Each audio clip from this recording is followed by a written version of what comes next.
Bismillahirrahmanirrahim. Halo teman-teman, selamat datang di podcast Mas. Kenalin, nama saya Mikael Alif dan tentunya saya nggak sendiri nih. Saya bakalan ditemenin dan ngobrol-ngobrol bareng teman bicara saya, yaitu Kak Firda Nuzula. Halo Kak Firda. Hai Alif, bisa dipanggil Alif ya? Iya, bisa panggil saya Alif. Sebelum kita ngobrol lebih lanjut nih, boleh dong Kakak memperkenalkan diri dulu. Nama lengkap Kakak siapa, dari fakultas dan prodi apa dulunya. Untuk dulunya juga ngambil peminatan apa sih Kak di prodi Kakak, dan sekarang lagi kesibukan apa atau kerja di mana? Begitu Kak. Boleh dimulai Kak? Oke, makasih Alif waktunya. Sebelumnya saya mau bilang makasih dulu ke teman-teman HMJ Kesmas semua, udah kasih kesempatan saya buat jadi narasumber hari ini, kasih kesempatan buat undang saya hari ini di sore hari yang cerah ini. Perkenalkan, saya Firda Nuzula, bisa dipanggil Firda atau Nuzul. Saya dulu Fakultas Ilmu Kesehatan, Prodi Kesehatan Masyarakat. Peminatannya dulu ambil Administrasi Kebijakan Kesehatan, dan sekarang kegiatannya bekerja di salah satu NGO cabang dari Belanda. NGO itu Non-Government Organization, ya gitu, sebagai program asisten. Oke. Iya, sebelum kita ngobrol lebih dalam lagi nih, kita di sini akan membahas lagi tema kita, yaitu dengan tema tips lulus 3,5 tahun Kak Firda ini. Nanti akan kita ulik nih gimana sih cara Kak Firda ini bisa lulus dengan cepat dengan 3,5 tahun. Oke Kak, tadi kan Kakak ngomongin peminatan Kakak ngambil administrasi kebijakan kesehatan. Nah, matkul dan peminatan untuk AKK itu susah nggak sih Kak?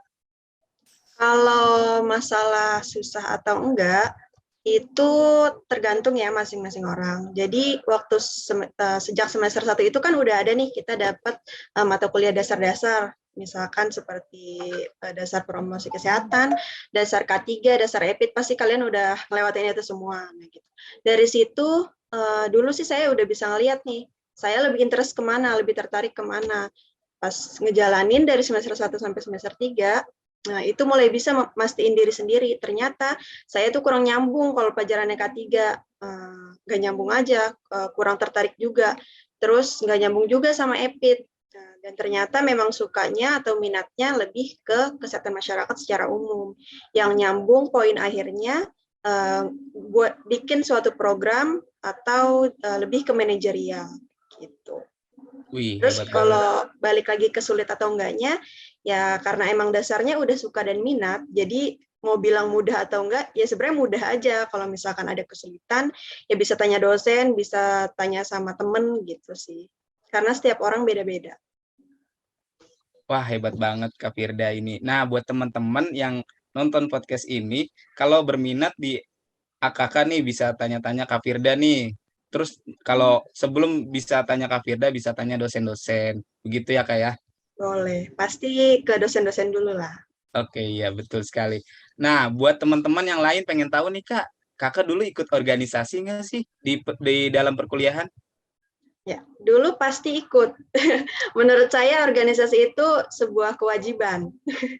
Karena pada dasarnya itu emang saya suka cari-cari kegiatan, suka bersosialisasi, jadi organisasi sebuah kewajiban. Oke, nah kalau boleh tahu nih Kak, Kakak di organisasi menjabat sebagai apa sih? Ya, kalau boleh cerita tentang perjalanan selama di organisasi boleh ya? Boleh banget Kak, boleh silakan. Oke. Jadi dulu awal-awal itu semester 1 sampai 2 kan kita belum bisa ya untuk join ke HMJ atau BEM dan lain sebagainya. Jadi awalnya kita sebagai mahasiswa aktif cuma bisa ikut oprek, open recruitment. Nah, dulu tuh ada oprek Kesmas Day. Jadi di situ ikut dan dipilih jadi bagian konsumsi atau perlengkapan kalau nggak salah. Dari situ pas semester 3 atau 4 baru bisa kan join HMJ. Nah, akhirnya ada salah satu kakak tingkat yang ngajak untuk nyalonin diri buat bareng jadi ketua atau wakil. Waktu itu ada 2 orang pasangan calonnya, saya sama yang lain. Tapi pada waktu itu akhirnya saya belum dikasih kesempatan sama keluarga besar Kesmas buat jadi wakil HMJ. Dan walaupun saya gagal, saya nggak pantang menyerah dan tetap lanjutin buat jadi staf HMJ. Dan waktu itu menjabat sebagai tahun 2017-2018 sebagai staf divisi luar kampus. Gitu. Nah, di staf divisi luar kampus ini alhamdulillah juga dikasih kepercayaan sama ketua HMJ buat bikin program baru. Namanya sampai sekarang masih ada programnya Sekolah Binaan. Nah, jadi Sekolah Binaan itu memang, tapi lagi azan. Bisa kita stop dulu? Boleh, Kak? Bentar ya. Ya. Tadi kan pertanyaannya, kalau boleh tahu, kakak di organisasi menjabat sebagai apa? Dan tadi kakak udah jelasin dimulai dari oprek, terus tadi belum bisa dipercaya untuk menjadi wakil, terus kemudian kakak berada di di divisi sebagai anggota di divisi hubungan luar kampus, ya kak ya? Apa ingin ditambahkan lagi, Kak? Ya, setelah itu lanjut semester 4 atau 5, selesai di periode 17-18, lanjut ke periode 18-19, calonin jadi ketua, gitu. Dan alhamdulillah keterima. Keren kakak ya. Saya juga pribadi sekarang berada di divisi hubungan luar kampus, Kak, sama dengan kakak seperti dulu ya. Keren kakak. Kakak ini hebat ya, bisa dari bawah, dari oprek terus masuk ke divisi hubungan luar kampus dan akhirnya menjadi ketua himpunan mahasiswa jurusan kesehatan masyarakat periode 2018-2019. Ya, nah, Kak, pertanyaan selanjutnya nih, Kak. Jadi ketua itu kan tanggung jawabnya besar, Kak. Ya. Berat nggak sih, Kak, tanggung jawabnya jadi pemimpin di organisasi HMJ periode kakak? Ya, awalnya sempat ragu, kayak, aduh jadi ketua bisa nggak ya gitu, nggak percaya diri. Maksudnya mimpinnya kan dari staff, tiba-tiba belum pernah jadi ketua disuruh diminta lanjutin buat jadi ketua yang menaungi semuanya gitu, semua divisi. Ya udah akhirnya karena banyak dapat masukan, banyak dapat support, ya udah bismillah aja waktu itu dicoba, kan karena punya partner juga kan, punya wakil nggak sendirian, jadi kita sama-sama waktu itu gitu. Ya sulitnya sih ada sulitnya, ada senengnya gitu sih, yang penting tetap dijalanin aja dulu. Wah keren kakak ini. Jadi selama ada, pasti kan organisasi itu ada kesulitan ya Kak, jadi selama kita bisa ngejalanin pasti bisa ya Kak ya? Iya, dan jangan lupa kerja sama tim. Nah, tuh buat teman-teman HMJ tuh bisa didengar Kak Firda. Kak, untuk itu Kak, penting nggak sih Kak organisasi di dalam perkuliahan? Penting sebenarnya penting. Tergantung lagi sih, balik ke masing-masing. Karena ternyata pas saya udah di posisi sekarang nih, maksudnya kan udah kerja gitu.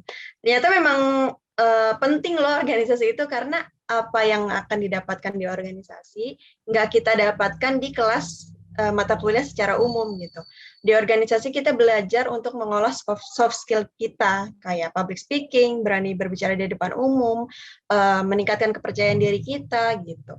Kalau untuk ikut organisasi itu juga bukan untuk biar dikenal orang banyak. Mungkin itu adalah bonus akhir. Tapi ikut organisasi itu sepenuhnya untuk mendedikasikan diri kita. Kita di situ buat belajar gimana caranya kita bisa komunikasi di dalam tim, bisa komunikasi dengan dosen, bisa mengabdikan diri untuk mahasiswa aktif, untuk alumni, dan juga kalau ada program yang ke masyarakat bisa terjun langsung untuk masyarakat gitu.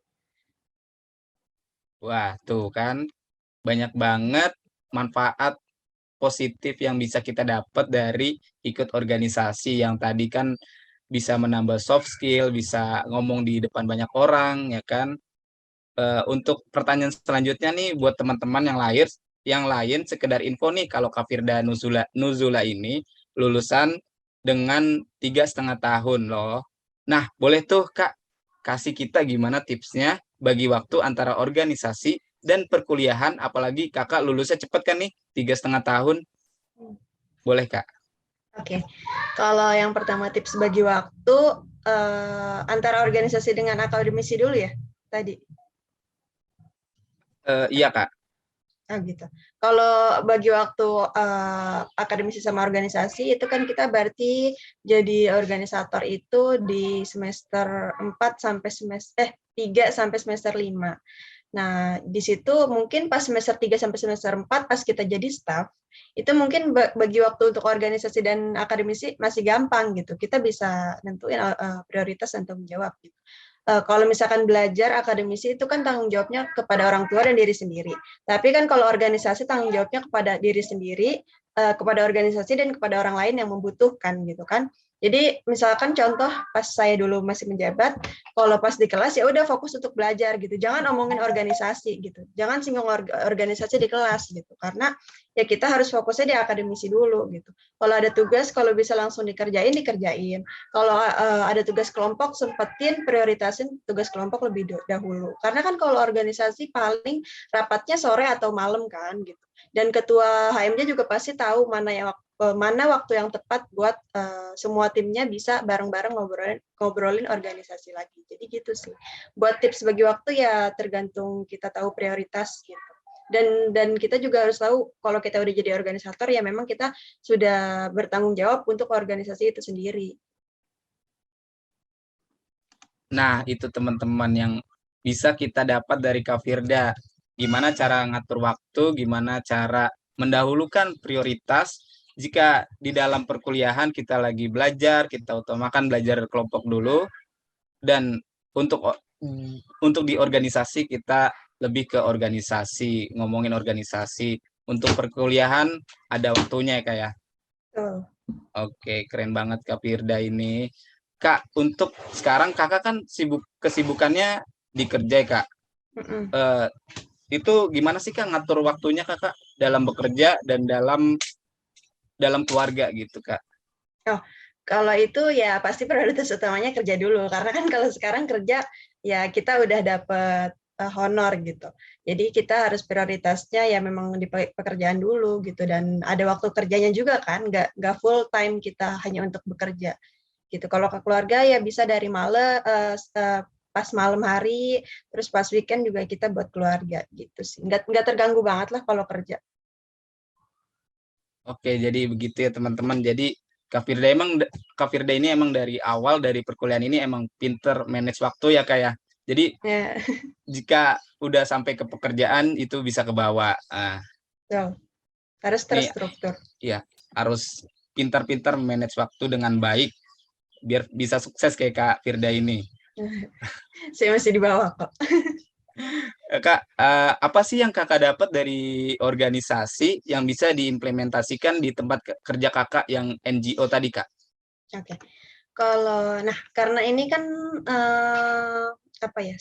Skop kerjanya kan masih organisasi. Jadi rasanya tuh kalau di pekerjaan sekarang memang alhamdulillah masih dapat banyak ilmu dari organisasi pas di kuliah gitu kayak gimana cara komunikasi di dalam tim dengan bos, dengan partner eksternal gitu kan. Terus gimana caranya atur waktu, gimana caranya membuat TOR karena kan kita di organisasi juga kita ngebuat program gitu kan. Kita tahu pertama ada perencanaan dulu, terus abis itu kita ada eksekusi, baru habis itu ada evaluasi gitulah. Jadi pasti pas apa yang kita dapetin di organisasi itu sangat menguntungkan di pekerjaan. Oke, jadi begitu ya teman-teman. Jadi di dalam organisasi itu sangat sangat berguna banget buat dipakai di pekerjaannya kayak seperti Kak Firda ini. Nah, kakak kan lulusan 3,5 tahun ya kayak itu berpengaruh banget nggak sih Kak dalam mencari pekerjaan? Apa itu lebih mudah atau gimana Kak? Bisa dijelaskan? Ya, poin plusnya 3,5 tahun itu cuma kita ngejar start lebih awal aja sih. Teman-teman yang lain belum bisa cari kerja, kita udah mulai cari kerja. Kita udah bisa dapat kerja lebih dulu. Cuma itu aja sebenarnya poin plusnya. Masalah 3,5 tahun dilihat di mata perusahaan apakah itu baik, itu tergantung masing-masing perusahaan. Ada aja mungkin yang bagi perusahaan 3,5 tahun mikirnya itu sesuatu yang buruk, ada juga mungkin yang baik. Berarti ada kemungkinan kita sebagai pekerja kalau dipandang baik ya berarti ini orangnya ambisius gitu dalam melakukan sesuatu. Ada juga mungkin yang bisa jadi minus untuk perusahaan lain gitu.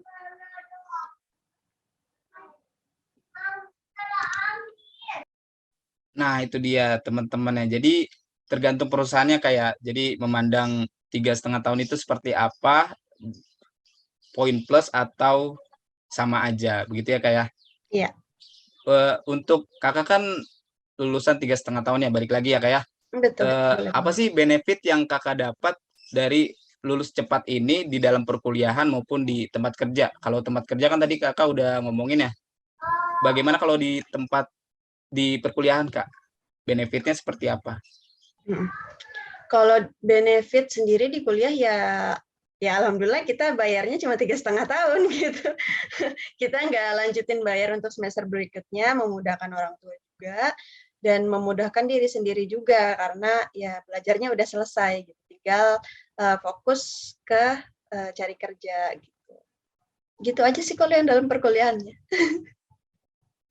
Jadi bisa menghemat uang kuliah tunggal ya Pak, ya kayak. Betul. Poin Oh, utamanya itu. iya, bisa hemat-hemat ya kayak untuk mencari pekerjaan atau apa gitu kan. Balik lagi Kak, menurut Kakak usaha menjadi lulusan 3,5 tahun itu seperti apa atau bagaimana Kak? Selain kita pintar memanage waktu seperti yang Kakak bicarakan sebelumnya. Boleh. Tips 3,5. Jadi tipsnya ada 3. Yang pertama, niat atau tahu tujuan. Yang kedua, doa dan usaha. Yang ketiga, pasrah. Kenapa? Jadi kalau niat atau tahu tujuan itu yang pertama, dulu saya awal kuliah kepikiran mau lulus cepat pun nggak ada gitu. Ya nggak mungkin kan namanya suatu kampus ngasih tahu kalau mau lulus cepat aja gitu. Nggak ada pengumuman kayak gitu gitu. Jadi dulu mikirnya sebagai maba ya cuma yang penting bisa kuliah, bisa jadi sarjana gitu kan. Tapi ternyata dalam perjalanannya dapat insight pengen dapat IPK kumlot gitu kan. Nah, gimana sih ternyata caranya buat dapat kumlot gitu. Nah, caranya itu nilai IPK tiap semesternya harus stabil.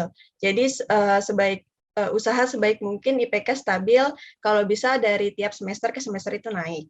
Terus salah satunya kalau mau IPK kumlot ya kita harus bisa 3,5 tahun. Tapi harus digarisbawahi lulus 3,5 tahun itu tergantung kebijakan program studi sekarang ya. Kalau waktu itu ternyata di zaman saya bisa, belum tentu di sekarang bisa gitu, karena pasti ada plus minusnya.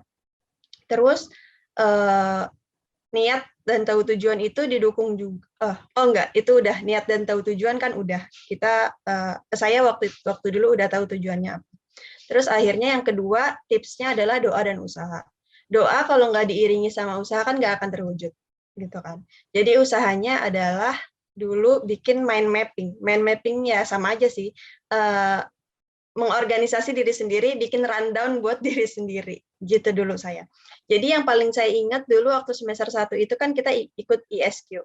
Nah, di ISQ itu kan kita pernah disuruh buat bikin mind mapping. Nah, di situ disuruh tulis apa cita-cita kita, apa yang mau kita wujudin. Dan poin penting yang diambil dari ISQ adalah apa yang kita tulis itu bisa terwujud. Jadi sejak saat itu apa yang saya tulis, saya mau apa, saya tulis, saya taruh di dinding, dan saya lihat itu terus. Jadi saya terpacu biar apa yang saya mau wujudin itu tercapai, gitu. Terus tips terakhir adalah pasrah. Kenapa pasrah? Jadi dulu saya punya teman magang dan skripsi itu memang kita berusaha sendiri ya, tapi langkah lebih baiknya kita berusaha sama teman-teman yang memang sejalan sama kita. Jangan yang nggak sejalan sama kita. Kalau yang nggak sejalan ya kita nggak akan maju gitu. Tapi kalau kita sama yang sejalan ya kita bakal sama-sama berusaha ngedukung satu sama lain gitu. Terus dulu ceritanya saya ambis banget nih, apa yang udah saya rencanain harus terwujud. Dan pada satu titik eh, rencana yang udah saya buat itu ternyata gagal gitu. Saya kecewa. Terus akhirnya teman saya bilang, ya udahlah kita pasrah aja gitu. Semua yang kita rencanain nggak harus berjalan. Semua ekspektasi kita belum tentu realitanya bisa terwujud gitu sih. Jadi 3 poin pentingnya itu. Niat atau tahu tujuan, doa dan usaha, yang terakhir pasrah. Oke, jadi gitu teman-teman, dari jawaban Kak Firda itu gimana sih cara kita menjadi lulusan 3,5 tahun itu? Yang pertama itu kan niat dan tujuan ya, kayak doa dan usaha. Dan pas di zaman SQ itu kan ditulis keinginan kita apa nih, misalkan kalau Kak Firda pengen lulus 3,5 tahun, dipajang di dinding, jadi kita tiap hari lihat nih, wah iya nih keinginan saya ini, niat saya ini, mau saya ini. Jadi dengan begitu kita terpacu ya Kak ya. Ya, betul. Oke. Dan terakhir itu Kak Firda tadi ngomong pasrah, karena semua yang kita rencanain belum tentu yang terbaik ya Kak ya. Karena ada dukungan juga dari yang di atas kan. Betul Kak. Semua udah diatur ya Kak ya.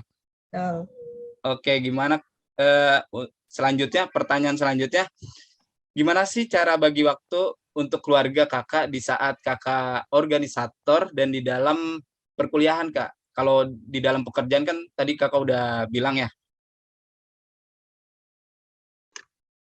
Kalau dulu pas oprek pasti kita ditanyakan siapa yang lebih prioritas. Ada 5, temen, akademik, orang tua, keluarga, pacar. Yang saya ingat itu, kalau nggak salah dulu tuh pas oprek ada itu. Yang pasti yang pertama orang tua dulu gitu. Kalau misalkan orang tua kita kenapa-napa, ya kita harus lebih duluin orang tua kita gitu. Pasti di organisasi juga ngizinin kita kok kalau misalkan alasan kita jelas. Yang kedua akademisi, ya karena kita tujuan kuliah kan untuk menjadi sarjana gitu. Organisasi cuma salah satu faktor yang mendukung kita, yang bisa menambah skill kita. Baru yang ketiga organisasi, yang keempat teman, yang kelima pacar, misalkan gitu.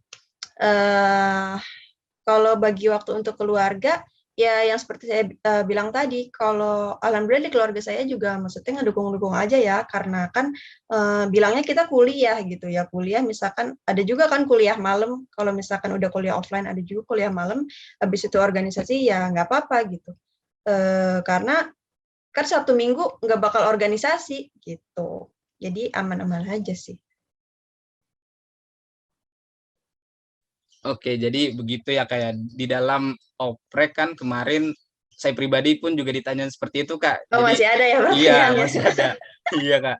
Jadi pilihan pertama itu orang tua, kedua akademis, yang ketiga organisasi, yang keempat teman, dan terakhir pacar ya.